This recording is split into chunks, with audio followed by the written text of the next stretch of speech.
Guys, you want to get started investing, but you don't know exactly how. There's 5 things you need to do to get started. Let's get right into it, okay? Number 1, get your financial house in order, guys. I see so many people out there that want to get started in investing, but they don't have any clue as to what their own finances are. Guys, if you can't handle $500 a week, which is maybe your paycheck, or $1,000 a week, you're not going to be able to handle a property. You need to get your financial house in order. How do you do that, guys? You pay down your debt. All right, I'm not saying you have to be debt-free, but you have to have some habits that you form so that you can actually handle all the situations that are going to come up when you own rental properties. So number 1 is definitely get your financial house in order. Don't go into this owing a ton of money to people, not knowing where your next paycheck's going to be. Guys, especially if you're raising private money, that's really, really bad if you don't know what you're doing financially. So get financial education. Number 2 would be educate yourself. Look, if you haven't got any money, YouTube University has a lot of information on it. So does Instagram. The only issue with that is you're going to have to compile it and figure out what's important, what's not true. So my first thing that I did was I took a wholesaling course. My second course that I took was a private money course. Those 2 courses catapulted me to where I was in a very short amount of time. If you can afford to do it and you want to make it happen faster, then get an education from someone you trust. Look, it doesn't have to be me. It has to be someone that you resonate with. And do yourself a favor, guys. Don't go all in on education and take course after course after course. There's nothing worse than someone that is a professional course taker because they never take action, right? If you're going to continue your education, make sure that you level up every single time, guys. Don't keep taking the same kind of course over and over. Take one and take action. Number 3 is you've got to find a property. You've educated yourself. It's time to go out and start making offers.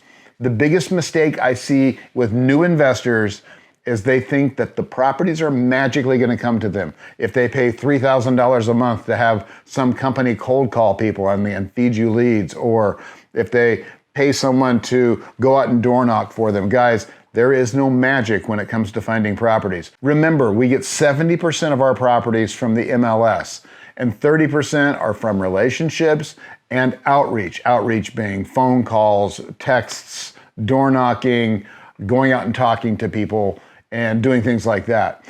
Relationship leads would be people like attorneys bringing us deals, real estate agents bringing us deals, people that work for us bringing us deals, people that provide services, things like that.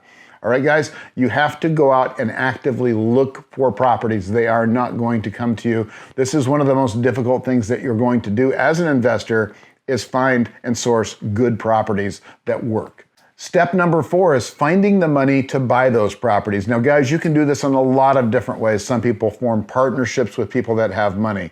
Some people use private money, which is the source that we use, and that's one of the things that we teach in our mastermind course. Some people will go out and get bank loans. Some people will get hard money. There's different ways to bring money in, but you better make sure that you have that source lined up so that you can get to it quickly if you do find the right property. One of the things that happens often is a new investor will go out and get excited and find properties, but then they won't be able to find the money to finance it. There's a rule out there, which is not true, that says, look, find the property, the money will come. That's not necessarily the case.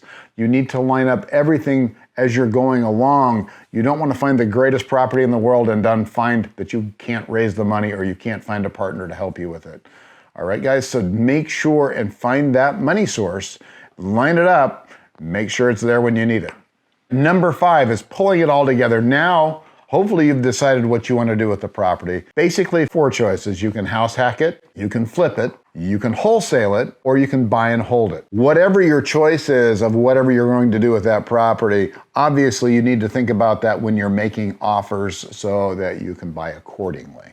If you decide that you're going to be doing the JOB side, which is wholesaling or flipping, which we do a lot of, and we make a lot of money doing it, well, then your parameters are going to be slightly different than if you're going to buy and hold it, right? You don't have to worry about cash flow on a flip. You don't have to worry about cash flow on a wholesale deal because more than likely whoever buys that from you is going to be flipping it.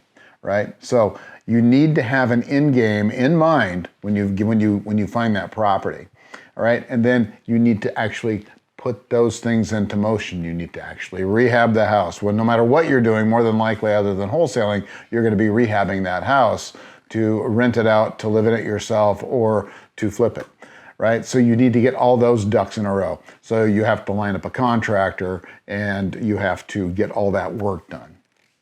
You've got to do something with that house once you've done everything. Now, if you're going to buy and hold it, then you're probably going to want to finance out of your hard money loan and get long-term money, right? So if you're going to be house hacking it, you want to do the same thing. You want to get out of that hard money loan and get into a long-term loan. So during this process, you need to go out and get qualified for a loan. That's why, going back to number one, you want to make sure and get your financial house in order so that you can do that.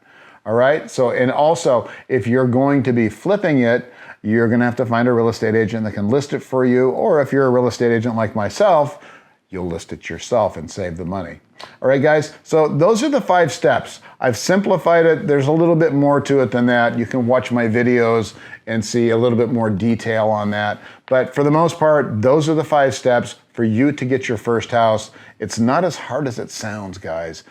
It's actually very possible on a limited budget, but you have to have everything straight before you get started. Otherwise, you'll get caught up and you'll lose that property.